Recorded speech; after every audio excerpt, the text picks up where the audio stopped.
Bom dia a todos e a todas. Hoje, dia 24 de junho de 2021.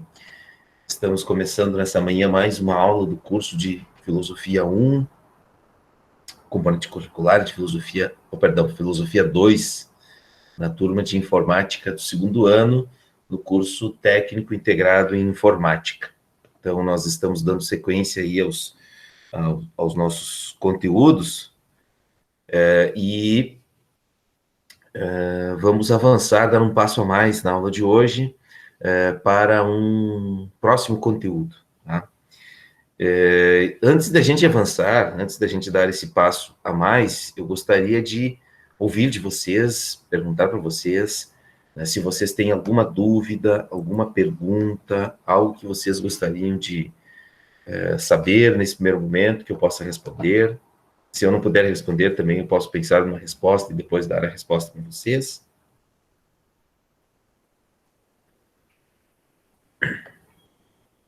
Podem escrever no chat também, quem não quiser falar aqui com o áudio aberto. O Bruno está feliz hoje porque tirou 10 num componente, né? Muito bem, Bruno.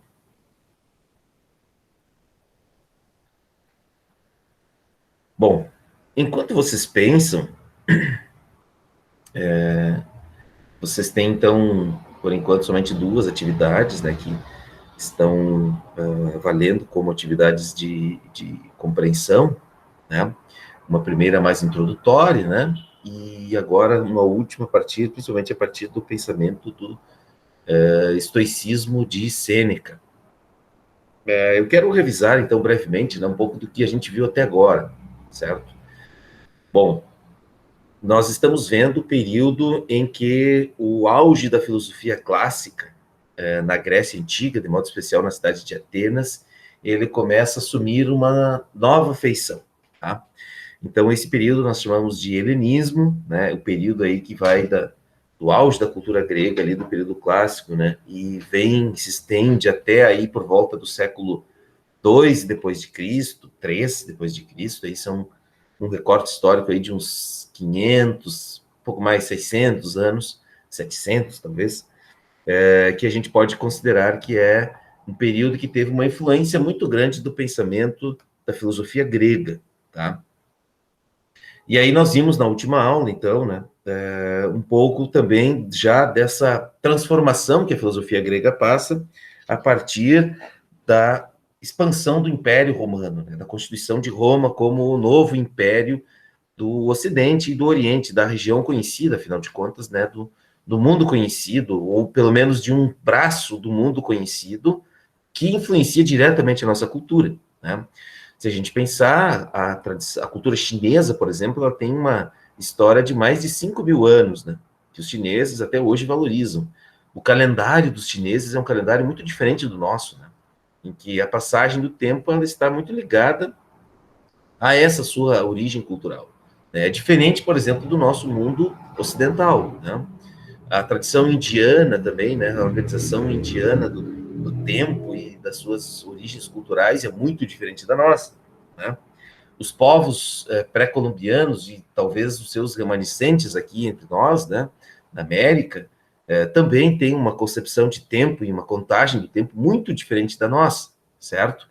Mas nós aqui estamos falando, né, no curso que nós estamos realizando, a gente está vendo um dos nossos braços culturais, ou melhor, uma das nossas raízes culturais, né, que é a filosofia e a sua forma de pensar que predominou, e eu vou dizer com muita segurança, né, que ainda também predomina no mundo ocidental hoje. Bom, e nós vimos na última aula, então, né, o pensamento, alguns aspectos, né, do pensamento do estoicismo romano, e de modo especial o pensamento de um autor do estoicismo romano, que é Sêneca, né? E como a gente falava na última quinta-feira, o pensamento de Sêneca, então, ele é marcado profundamente por uma prática, né? Que aqui a gente pode dizer que a gente pode chamar de uma prática estoica, que é essa prática de cuidado consigo mesmo, né? Estabelecer uma relação do indivíduo consigo mesmo, uma relação de compreensão de si mesmo, né? para afastar um certo comportamento, que é a estultícia, né, que o Sêneca chama, que a gente pode traduzir por estupidez, né? Se afastar dessa estupidez que talvez faça parte do nosso cotidiano, ou de um cotidiano em que o indivíduo não pensa sobre si mesmo, não estabelece um diálogo consigo mesmo, ou, nas palavras do Sêneca, não se apropria do seu próprio ser, né? Não torna-se amigo de si mesmo, né? Essa prática estoica, né, que a gente aprendeu um pouco com o Sêneca na aula da semana passada, em algumas passagens das suas cartas a Lucílio, essa prática ela teria como finalidade, ou como fim último, o alcance da sabedoria, ou a sapientia, né, como o Sêneca se referia a essa prática. Então, tanto a visão filosófica, né, ou esses aspectos da filosofia de Sêneca, como aqueles aspectos da filosofia de Epicuro, todos eles são muito voltados para uma vida privada, uma vida do indivíduo consigo mesmo. Alguém que procura estabelecer um convívio consigo mesmo, né? De tal forma a alcançar um modo de viver, uma filosofia para a sua vida, um jeito, e filosofia para esses grupos, né? Os epicuristas e os estoicos, tem a ver com buscar uma forma de viver bem consigo mesmo. Tá? Muito bem. A gente pode dizer que essas duas correntes, então, elas pregam uma certa ética, né? Um certo ethos, um modo de viver, né? Um modo de conduzir a sua própria vida. Né? Um modo em que, por exemplo, para Epicuro, tinha a ver com a maximização dos prazeres. E o que é a maximização dos prazeres para Epicuro? Você se satisfazer com os prazeres mais simples da vida, né? Em oposição a fazer muitos prazeres, a ter muitos prazeres, mas maximizar o prazer mais simples da vida. E o que é o prazer mais simples? É o atendimento das necessidades mais básicas da nossa existência, né? Então, esse Epicuro falando, né, que uma boa vida, uma vida feliz, uma vida que vale a pena ser vivida, é aquela em que eu posso encontrar uma forma de perturbar a mim mesmo o menos possível. E eu me perturbo o menos possível, maximizando os prazeres mais simples da minha vida. Tá? Bom, então essas são duas filosofias de vida, né, que faziam muito sucesso, vamos dizer assim, né? No mercado das ideias, elas eram as mais aceitas, né, nesse período aí. E a gente vai dar um passo a mais na aula de hoje e conhecer talvez um dos grandes filósofos, não que Sêneca e Epicuro, por exemplo, não sejam, mas se a gente fizesse uma lista dos 10 filósofos mais importantes da cultura ocidental, certamente o filósofo que a gente vai ver na aula de hoje ocupa aí um papel de destaque. Ele estaria no hall dos 10 filósofos mais importantes, né, da história da filosofia, né? E a gente vai conhecer um pouco, né, do seu pensamento, alguns aspectos do seu pensamento. Os aspectos que eu considero mais importantes, né? Ou que talvez possam mais dizer algo para vocês, né? Para nós, enfim, para qualquer pessoa, mas de modo especial para vocês, né? Que são estudantes, né? E são jovens e certamente vão encontrar alguma semelhança, né? No pensamento de Agostinho com práticas do cotidiano de vocês. Deixa eu permitir alguém entrar aqui. É o Yuri. Bom dia, Yuri. Bem-vindo. Muito bem. Então, como nos outros encontros, eu vou fazer a projeção aqui dos meus slides para mim me orientar. Tá? Também, como das outras vezes, eu vou pedir para que vocês possam fazer perguntas, interromper a qualquer momento, né? Quando eu estiver falando. Certo?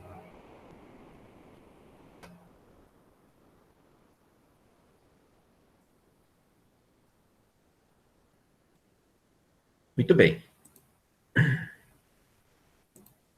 Então, esse filósofo, como eu falava para vocês, chama-se Agostinho de Hipona.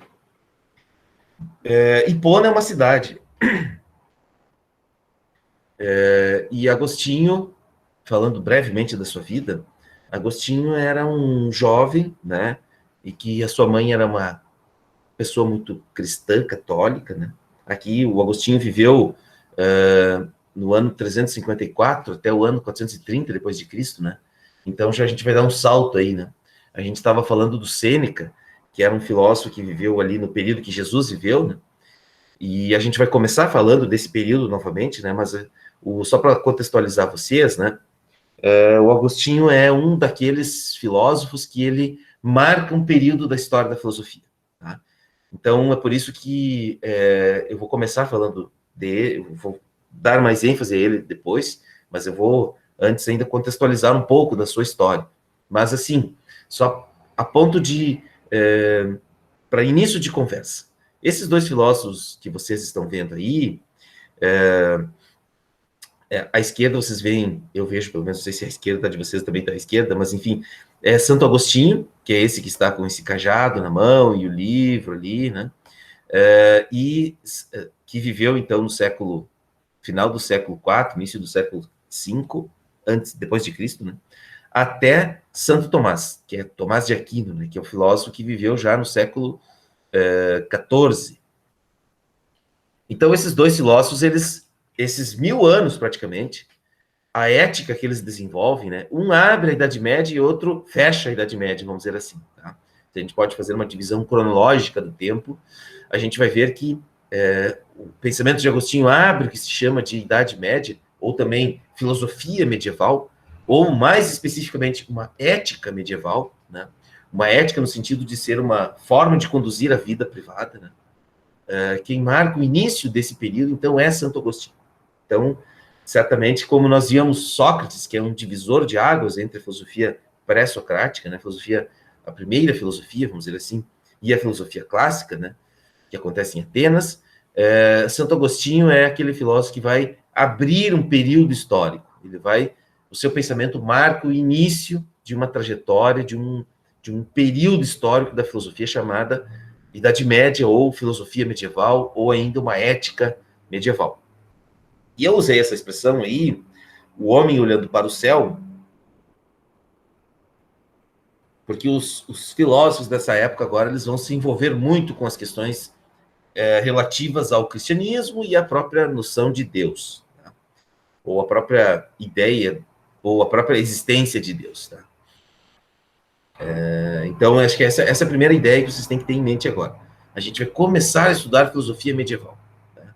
E para a gente começar a estudar filosofia medieval, a gente precisa entender como que, na Idade Média, a filosofia, que por um tempo, vocês vão ver agora, ela foi considerada pagã, ela passa a ser a porta de entrada para, o caminho para a salvação, inclusive.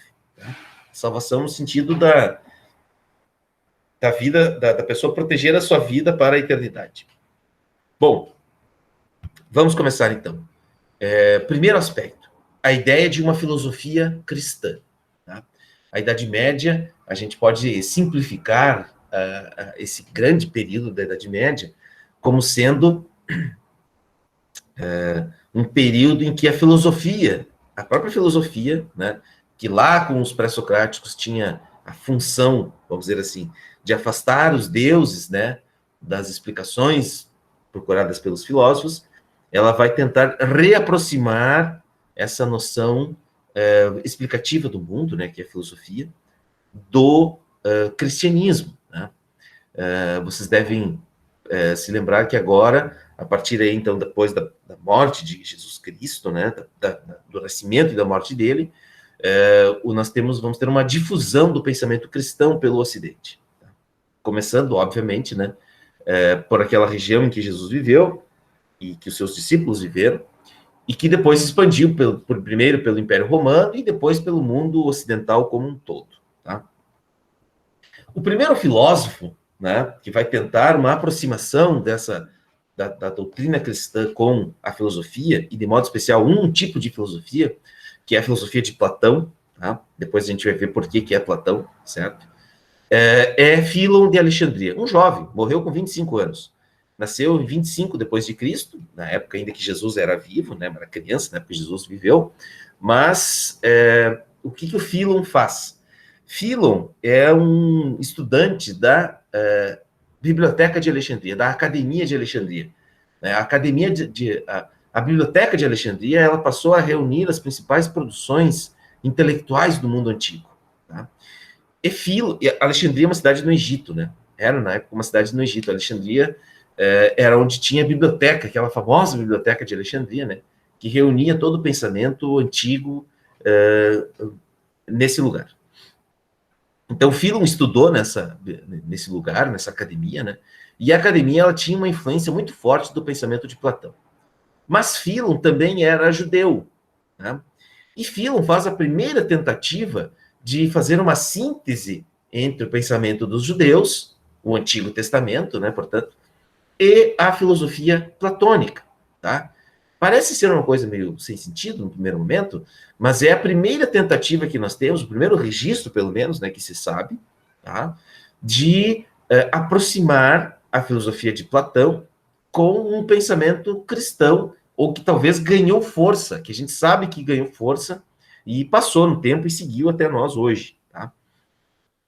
Então, Philon de Alexandria vai fazer a síntese entre o pensamento, então, né, do Antigo Testamento e a filosofia platônica.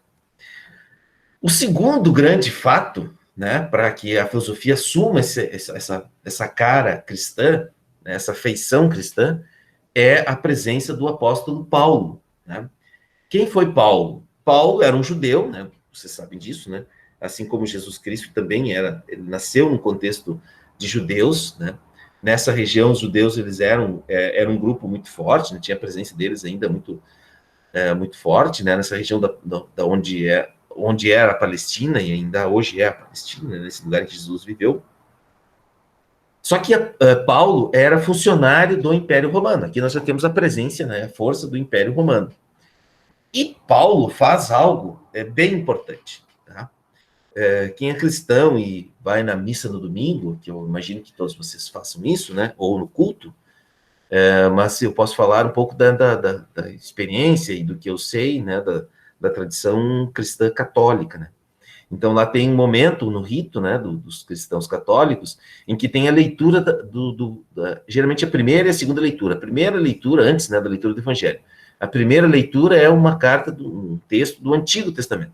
A segunda leitura sempre é uma carta do Novo Testamento. Predominantemente, essas cartas, elas foram escritas por Paulo. Paulo, que era apóstolo de Jesus, né? O que Paulo fazia? Ele acreditava que o cristianismo ele não deveria ser somente ou não deveria se pregar a palavra de Cristo somente para os judeus, mas se deveria difundir o cristianismo para todos, para o maior número de pessoas possíveis, para judeus, para gregos, para romanos e para todo o império conhecido na época, né? As cartas de Paulo, elas eram sempre endereçadas a diferentes povos e culturas. Então lá na Bíblia está isso também, né?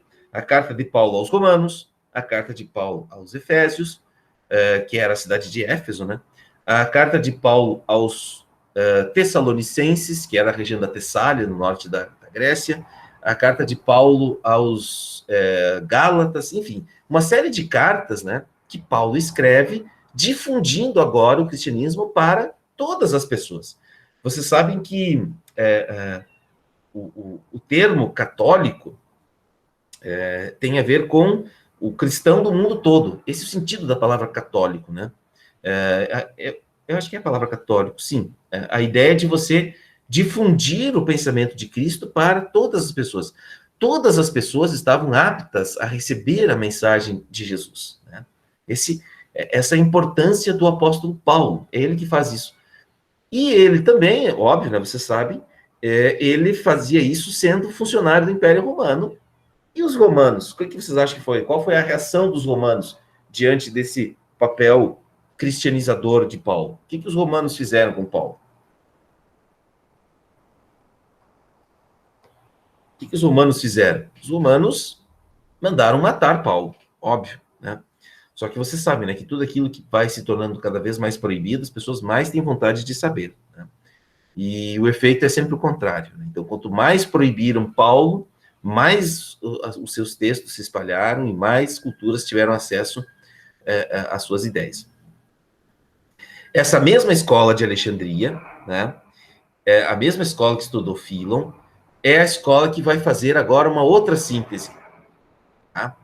É a síntese entre o pensamento platônico e agora não só mais entre o pensamento dos antigos, do pensamento dos judeus do Antigo Testamento, mas agora também a síntese entre o pensamento de Platão e os ensinamentos cristãos. Tá? Então é aqui, nessa mesma escola, nessa biblioteca de Alexandria, que a gente vai ter a síntese entre o pensamento platônico, de Platão, e os ensinamentos de Cristo. Aqui nós temos o começo da filosofia cristã. Nós estamos falando aqui, provavelmente, por volta do século II depois de Cristo. Um quarto acontecimento bem importante é esse aqui. Bom, então, como agora nós temos já uma academia que passa a tomar como referência o pensamento de Cristo no sentido acadêmico, vai ter um movimento liderado por teólogos, Tassiano, Tertuliano e Lactâncio, né, que são filósofos também, que eles vão dizer agora que a filosofia grega é pagã, tá? Todo o pensamento aí dos estoicos, dos epicuristas, dos pitagóricos, toda a tradição filosófica da Grécia Antiga, ela vai ser considerada pagã, né? E aí nós temos o nascimento do famoso conflito entre fé e razão, que é o grande tema da filosofia medieval, né? E aí esses teólogos vão dizer que a prática filosófica, na verdade, ela deve ser condenada porque ela não ajuda a alcançar a verdade, que agora é o quê, pessoal?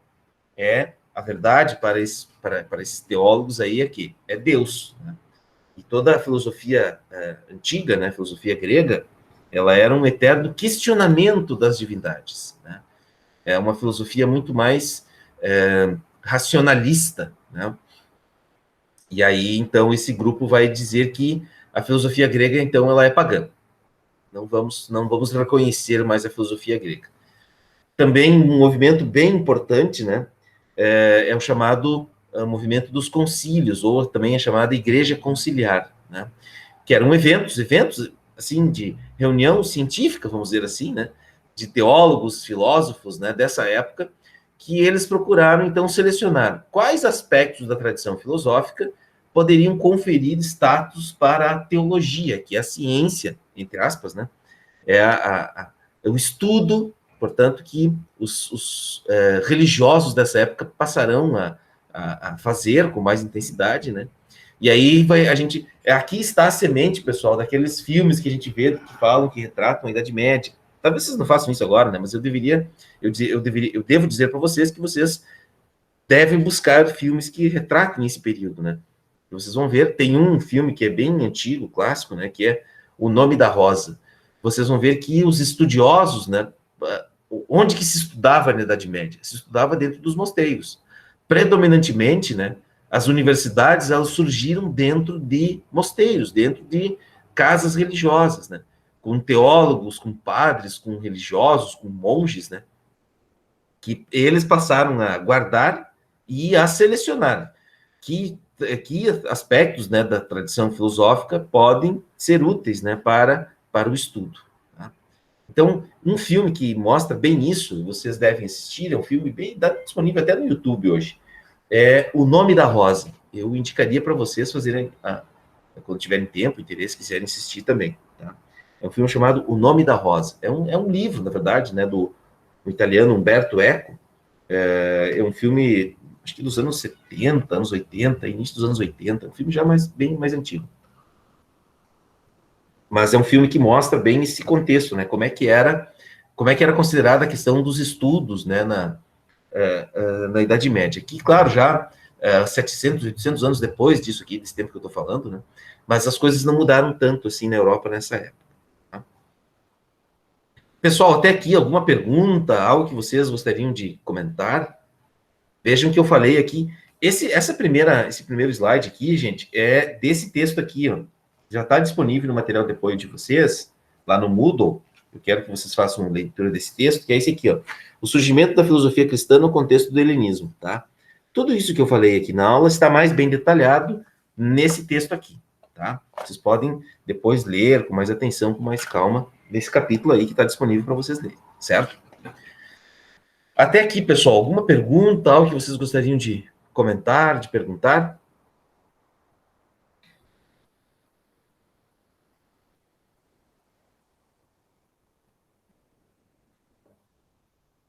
Oi, pessoal, estão me ouvindo? Não, não tem ninguém. Estamos ouvindo sim, senhor. Estamos Eu tô ouvindo, ouvindo, pelo senhor. menos. Estamos Tá ouvindo, bom. sim. Estamos ouvindo. Tá. Deixa eu só ver aqui. Então, tá bom. Então, alguma pergunta, alguma coisa nesse sentido sobre isso? Não, eu entendi tudo, senhor. Tá bom. Vocês estão conseguindo me ver e me ouvir bem? Sim, tá dando pra ver e ouvir. Tá, tá bom. Aqui. Muito bem. Então, esse é a primeira parte desse conteúdo. É nesse contexto, tá? Nesse contexto cultural, de debate, né? De que tipo de filosofia se deve fazer, da força do cristianismo já também entre a prática filosófica, né? Que nós vamos ter, então, o pensamento deste senhor aí que vocês estão vendo, que é Santo Agostinho, tá? Aqui está o Santo Agostinho já, né? Já bem idoso, né? E, na verdade, como todas as obras, pinturas dessa época aqui, provavelmente Santo Agostinho não era assim como vocês estão vendo, né? Provavelmente ele não era assim. Santo Agostinho, ele se tornou bispo, né? Ele, enfim, foi ordenado padre, depois ele foi ordenado bispo, né? Da cidade de Hipona, né? Por isso que ele é conhecido como Agostinho de Hipona. Mas a sua cidade natal é uma cidade no norte da África, na região onde hoje é, se eu não me engano, a Argélia. Tá? E a cidade natal dele é uma cidade chamada Tagaste. Né? E Santo Agostinho tem uma história de vida muito interessante. Tá? Então, assim, vocês estão vendo aqui, vocês, não, óbvio, né? Estão vendo que ele está num ambiente de estudo, né? Estão vendo ali? Conseguem ver que é um ambiente de estudo, né? Sim. Tem vários livros, tem uma mesa, ele está numa cadeira, né? Há vários livros lá ao fundo, tá? É uma biblioteca, certamente, né? E outro detalhe, né? Certamente Agostinho não era branco, né? A maioria das pessoas que nasceram e viviam nessa época, nessa região que ele nasceu, elas eram negras, né? Mas como é que um europeu do século XVI vai retratar um santo como um negro, né? Vocês imaginem, isso é uma coisa muito bizarra, né? Então, esse detalhe de ele estar aí branco, né? Na verdade, não é bem assim. Provavelmente ele não era branco, como vocês estão vendo aí. Tá? Ele viveu bastante, né? Sim. Jesus era negro também, gente. Como? Jesus também era negro, só que sempre pintam ele branco, né? Não sei se ele talvez fosse negro, mas ele, com certeza, como aquele que a gente tradicionalmente vê ele, né? Quase loiro, de olhos azuis, Olha, provavelmente não, o né? cabelo dele não era liso, isso tem certeza. Absoluta, com certeza, né? Até aquele, assim, dificilmente, né? Não é possível, não é impossível, né? É possível né, que de fato ele não seja como as pessoas daquele lugar, né? Mas o Jesus provavelmente era mais parecido com, sei lá, o Bin Laden, né? Do que aquilo que a gente vê hoje no cinema, nas séries, na televisão, né? Ele não era um cara branco, magro, alto, né? Provavelmente não era aquilo, né? Certamente ele era mais parecido, assim, com um muçulmano que a gente vê hoje, né? Com a cor da pele, né? A barba é bem preta, o cabelo, né? Bem escuro também. Né? Com certeza ele não era aquilo, né? Mas isso tem muito a ver, assim, com a forma, né? Que os europeus construíram um Cristo, né? Construíram um Cristo para eles, né? Não um Cristo de verdade. Né? Bom, mas enfim, isso fizeram também com o Agostinho, né? Certamente Agostinho não era como a gente está vendo ele aqui, né? Mas tem um detalhe aí bem interessante, né? Vocês estão vendo ali que tem uma luz, tem luz em 3 lugares. Estão vendo? Né? E Sim. tá escrito em latim até uma palavra ali, né? É latim? Veritas. Aqui é. Nossa senhora, agora que eu vi. Não consigo ver nada ali. Então a minha imagem tá ruim, tá? Mas aqui está escrito veritas, que é verdade, né? E vejam, ele está olhando, né, para essa luz. E aqui ele está com um coração em chamas, né? E a sua cabeça aqui também, né, tem uma certa iluminação aqui e tal. Depois vocês vão entender aí um pouco mais desses detalhes aí, né, ao longo da minha explicação. Muito bem. Mas Santo Agostinho, então, ele escreve basicamente ele escreve mais livros, né? Mas ele tem 2 livros dele que são bem importantes, e a gente vai conhecer um pouquinho, né, desses 2 livros na aula de hoje. O primeiro deles é esse aqui, As Confissões. Eu tenho esse livro aqui, né? Eu tenho uma versão da coleção dos Pensadores, tá? Santo Agostinho, aqui está uma foto dele também, né? E eu coloquei para vocês lerem, essa é a tarefa da semana, o livro 2. Na verdade, o livro 2 é o capítulo 2, né? Os filósofos têm essa mania, né, de, nas suas obras, escreverem os capítulos em forma de livros, né? Como se quer dizer que você pode ler aquele capítulo, como se fosse um livro. Ele tem início, meio e fim dentro desse mesmo capítulo, tá? E esse livro 2, o título é Os Pecados da Adolescência. Por isso que eu disse que Agostinho fala de muitas coisas nesse livro, né? Talvez esse livro não seja, nesse capítulo aqui, não seja o principal tema, né? Mas eu gostaria de compartilhar com vocês, né? Porque é nesse livro que ele trata, nesse capítulo, que ele fala de 2 temas, né? A adolescência, e ele conta a adolescência dele, né? E ele vai dizer sobre o prazer de praticar o mal, né? Então, esses são os 2 principais assuntos, né, desse livro 2, tá?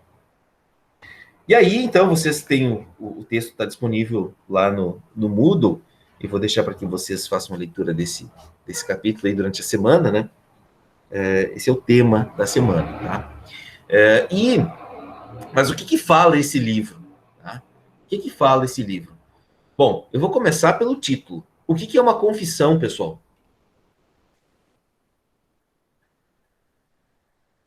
Fale para mim, o que é uma confissão?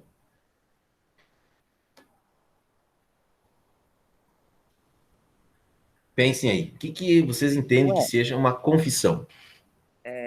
Tu responder ao interrogatório e confessar alguma coisa, sei lá. Uma confissão é se dedurar. Boa. Concordam com essas definições, turma? Concordo. Uma confissão é você... Tá, muito bem. Nós temos 2 cenários, né? Alguém falou assim que uma confissão é alguém se dedurar, e eu acho que o Bruno falou, né, que uma confissão é você estar num determinado lugar e alguém te pressionar a você dizer alguma coisa. Sim. Basicamente é isso. Uma confissão é você reconhecer... Você admitir que errou também, não pode ser? Exatamente, exatamente. Uma confissão é você reconhecer que você errou. Nesse livro, a gente tem acesso, né, à narrativa, né, de Agostinho das suas confissões. Só que o Agostinho, eu acho muito interessante nessa história, né? O Santo Agostinho, imagine o seguinte, como era Santo Agostinho? A sua família era uma família muito modesta, né? A sua mãe era uma cristã muito devota, o seu pai era uma pessoa que era cristã, mas não era tão praticante assim. Mas era uma família relativamente pobre, né? E eles se esforçaram muito para Agostinho poder estudar. Né? E Agostinho vai, enfim, ele frequenta o que era considerado na época a maior instrução que alguém poderia receber, né?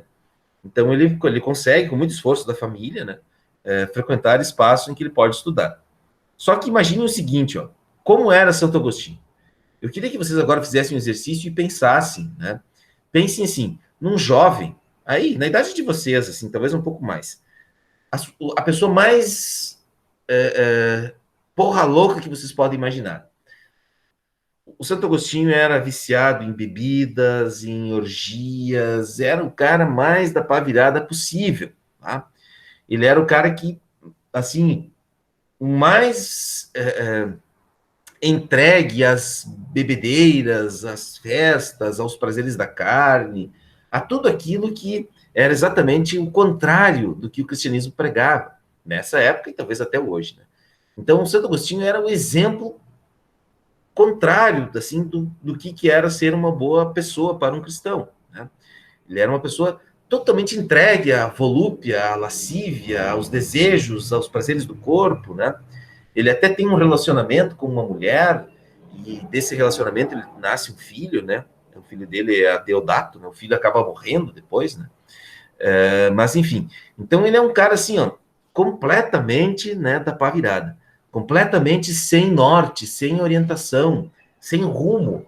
Entregue a todas as paixões e desejos que o ser humano pode querer experimentar. Esse era Agostinho, né? Antes da sua conversão. E nesse livro, o Santo Agostinho vai narrar o momento da sua conversão. Ele era alguém tão entregue às suas paixões, aos seus desejos, né? E que ele vai chegar um momento na sua vida que ele vai começar a se dar conta que tudo isso não fazia muito sentido, né? E aí ele vai começar a querer, né, a sua conversão, e depois ele se converte, né? Depois eu falo um pouquinho da conversão dele, né? Ele se converte e depois, já um pouco mais na sua maturidade, com seus 35, 40 anos, ele escreve esse livro, As Confissões, tá? Então esse é o primeiro grande livro da juventude, vamos dizer assim, né? Do período mais da juventude de Santo Agostinho. Já na sua velhice, já mais ou menos quando ele está com essa idade aqui, né? Se eu não me engano, essa obra ela é quase do final da vida dele, né? Ele escreve esse livro chamado A Cidade de Deus, tá? E depois vocês vão entender por que ele dá esse nome, né? A Cidade de Deus. Nesse livro, ele é o início, vamos dizer assim, do pensamento político da Idade Média, né? Toda aquela organização política da Idade Média, né? Do rei que tem poder, e que esse rei ele só tem poder porque a igreja deu poder a ele. As bases filosóficas, né, dessa compreensão estão nessa obra de Santo Agostinho, A Cidade de Deus. Então essas são as duas principais obras de Santo Agostinho. Tem outras aí no meio, né, mas que não nos interessam agora aqui nesse primeiro momento, tá? Bom, mas enfim, por que Santo Agostinho é tão importante, né? Porque Santo Agostinho ele lança a noção central da moral medieval, né? O que é a moral medieval? A moral medieval é um jeito de você levar a vida, de conduzir a sua vida, tá? Então, como eu falava para vocês, o Santo Agostinho ele conduzia a sua vida, né, para o lado totalmente oposto do que pregava o cristianismo, né? Ele vivia uma vida totalmente entregue aos prazeres da carne, uma vida lasciva, uma vida de orgias, uma vida de bebedeiras, né? E aí ele começa lá por uma certa altura da sua vida a se questionar sobre isso. Mas que coisa, mas que vida que eu estou levando, né? Que vida sem sentido, que vida mais fútil, que vida mais idiota que eu levo. Ele começa a se perguntar, mas eu não, eu quero acreditar em Deus, mas eu não consigo, eu não vejo nada que me prove a existência de Deus, né? O que eu devo fazer, né? Como que eu devo... Ele começa a pedir isso. Ali está a mãe, né, de Agostinho, que é a Mônica, e a Mônica começa a rezar muito pela conversão de Santo Agostinho. Só um pouquinho, pessoal. Maria Luísa.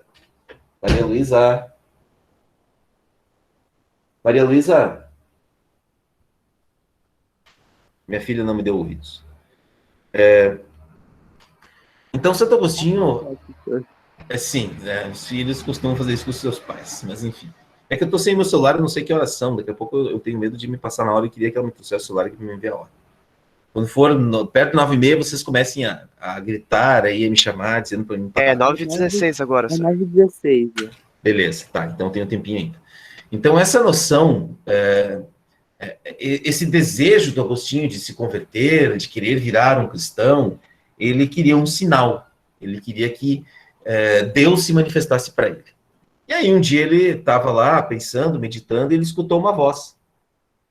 E essa voz dizia assim: toma e lê. Toma esse livro e lê. Ele escuta essa voz e fica, né, preocupado com isso, né? Ele diz: tá, mas o que será que é? O que será que quer dizer? E aí, óbvio, né, como a casa da sua mãe, ele vivia ainda na casa da sua mãe, né? Ele se dá conta de que talvez o livro fosse a Bíblia. E ele abre o livro e ele encontra essa passagem aqui. É uma passagem de Paulo, lembram do Paulo lá, né, que eu estava falando no início da aula? Uma passagem da carta de Paulo aos Romanos, capítulo 13, versículo 13 ao 14. E aí diz o seguinte: andemos honestamente como de dia, não em orgias e bebedices, nem em impudicícias e dissoluções, não em contendas e ciúmes, mas revesti-vos do Senhor Jesus Cristo, e não vos preocupeis com a carne, para não excitardes as suas cobiças, né? E aí, quando Agostinho lê essa passagem da carta de Paulo aos Romanos, ele se dá conta, bom, eu estou fazendo exatamente isso, né? Eu estou entregue à noite, em bebedeiras, em orgias, a todos os prazeres da carne, estou preocupado com as coisas, né, que eu desejo, com as minhas cobiças, né? Eu preciso me converter, né? E essa é a moral cristã, a moral medieval, né? A ideia de que nós precisamos controlar o nosso corpo, né? A gente precisa, então, agora pôr freios ao nosso corpo, tá? E aí tem a famosa passagem de Santo Agostinho, né? Que é essa aí, ó. Tarde te amei, beleza sempre antiga e sempre nova, tarde eu te amei, né? É quando o Agostinho se dá conta, diz assim, nossa, né? Como que eu demorei para ver isso, né? Como que eu não quis reconhecer, né, que talvez eu não deveria levar essa vida de prazeres, essa vida de orgias, né? Eu precisava ter me convertido antes, né? Mas ele diz, ó, tarde te amei, beleza sempre antiga e sempre nova, tarde eu te amei, né? Mas ele ainda consegue, então, com seus 32 anos, se não me engano, acontece a sua conversão, ele se torna cristão, ele vai para Hipona, ele se ordena padre, e ele passa a ser um estudioso, né, da tradição cristã, ele é ordenado bispo e é considerado até hoje um dos doutores da Igreja Católica, né? E toda a tradição medieval, toda a moral medieval, ela é alicerçada, muitas das, óbvio, né, das Sagradas Escrituras, mas muito a partir das reflexões que Santo Agostinho faz. E esse livro, As Confissões, eu queria ter feito uma coisa aqui, mas agora foi. Nesse livro, As Confissões, eu selecionei 5 aspectos, né, que podem sintetizar aí esse texto, né, ou pelo menos algumas passagens desse texto aí, né, principalmente essa ideia de que a gente precisa lutar contra o nosso corpo, né, porque o corpo, ele o que ele representa? O corpo representa os prazeres, os desejos, aquilo que não tem limites, né. Tem uma discussão bem interessante que depois o Sartre, no século XX, retoma, né. Nós somos um corpo ou nós temos um corpo? Nós mandamos no nosso corpo ou o corpo manda em nós? Né? Essa é uma discussão, vai dar um temporal aqui para o assunto. Essa é uma discussão que depois ela é retomada, né, com uma nova cara, já no século XX, né, a partir principalmente da filosofia dos franceses, né, que vão discutir toda essa questão, né, da sexualidade, né, do corpo, né, principalmente naquele contexto ali já dos movimentos estudantil na França, no final dos anos 60, né? Mas não é esse o nosso foco. A ideia aqui é que, para Santo Agostinho, o corpo é o lugar das coisas inferiores, né? Das coisas mundanas, né? E o papel dos homens é tentar fazer, com o uso da razão, abandonar essas coisas inferiores, né? A gente precisa abandonar os prazeres do corpo, né? Porque o corpo, na verdade, ele é um sintoma do mal, né? Todos os nossos desejos, todas as nossas vontades, todos os apelos, né, que o nosso corpo nos pede, eles geralmente tendem ao mal, né? Eles nunca tendem à elevação, à purificação da alma. Isso está onde? Está na nossa capacidade, né, de usar a razão para abandonar, então, essas coisas inferiores e se devotar a Deus, né? Essa, em linhas gerais, é a tese central das Confissões do Santo Agostinho, tá? Então, pessoal, não vou falar da Cidade de Deus na aula de hoje. Eu queria me focar bem nesses itens aqui, tá? Todo esse esforço, né, do Santo Agostinho, né, ele, acho que está aqui, né? Todo esse esforço do Santo Agostinho, ele está pautado naquilo que a gente chama hoje de ética medieval, né? Ou também a gente pode dizer de uma moral cristã, né? O Santo Agostinho é o autor de um conceito filosófico bem importante, tá? Que é esse aqui, ó, o conceito de livre-arbítrio, né? O que é o livre-arbítrio? A gente tende, nós temos assim, dentro de nós, nós temos o bem e o mal, né? E nós temos, essa é uma discussão bem interessante, né? Se nós somos criação de Deus, pode Deus ter criado o mal, né? Então Deus cria coisas más também, né? Deus criou a maldade também, e para Santo Agostinho não é bem isso, né? Na verdade, a maldade é o quê? É quando a gente não se esforça e se entrega aos prazeres do corpo. É quando a gente se deixa levar pelo que o corpo tem vontade de fazer. E esse guia para nós, se a gente se deixar guiar pelo corpo, né, a gente vai, de certa forma, estar exercendo o nosso livre-arbítrio, né, porque ninguém nos impõe o que devemos ou não fazer, mas se a gente se deixa levar pelo que o corpo exige da gente, né, a gente vai estar se afastando cada vez mais de Deus. Né? Então, nesse período que o Santo Agostinho estava entregue às bebedeiras, às orgias, a todos os prazeres do corpo, ele estava distante de Deus. Né? No momento que ele consegue parar de fazer isso, ele passa, então, a se aproximar de Deus. Tá? Essa é a ideia central do pensamento de Santo Agostinho. E aí nós temos uma ideia bem importante, que é a seguinte. Lembra que eu falei para vocês que lá na Igreja Conciliar, quando, né, os teólogos começam a selecionar aspectos da filosofia antiga com o cristianismo, a gente vai ter uma retomada do pensamento de Platão. Santo Agostinho é um filósofo platônico. Né? Por quê? E por que é importante? Lembram do Platão? Deixa eu ver se vocês estão lembrados do Platão. Platão, e se vocês não estão lembrados, eu quero ajudar a lembrá-los. Platão acreditava em dois mundos, o mundo das ideias e o mundo sensível. Onde estava a verdade mais verdadeira, ou a realidade mais real para Platão, pessoal? No mundo das ideias? No mundo das ideias. O mundo das ideias, para Santo Agostinho, é o quê? É o céu. Né? É um mundo eterno.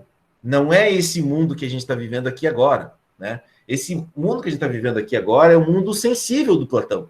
O corpo é a fonte do erro.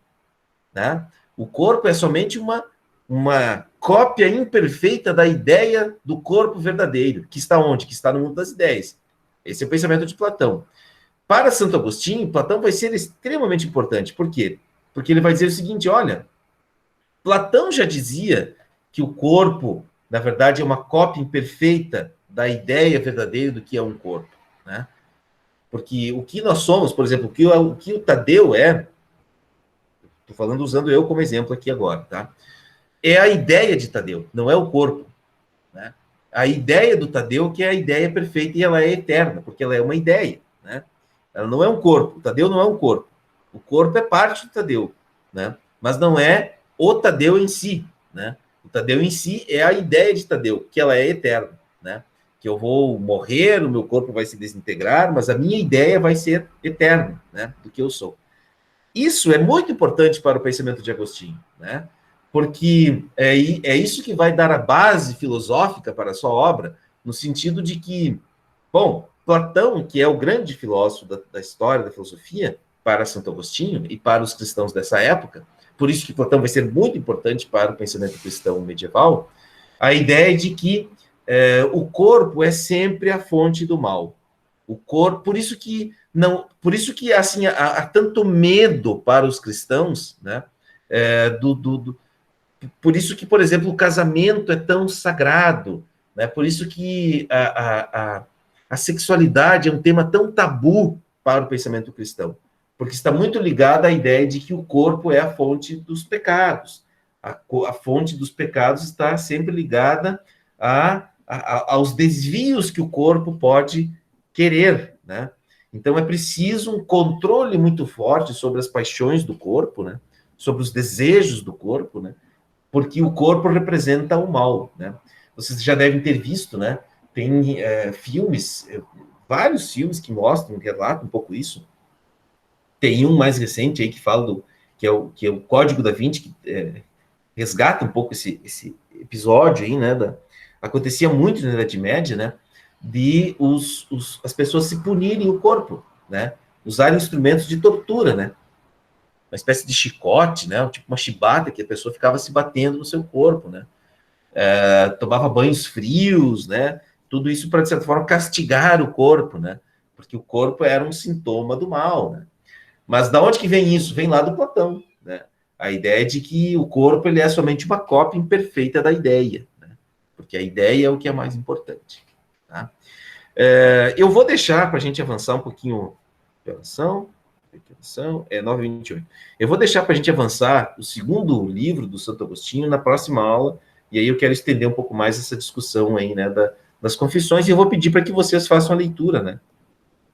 Porque tem esse livro 2, ele é bem interessante, né? Porque ele vai dizer assim como que o corpo, né, os nossos desejos, eles representam sempre a nossa fraqueza, né?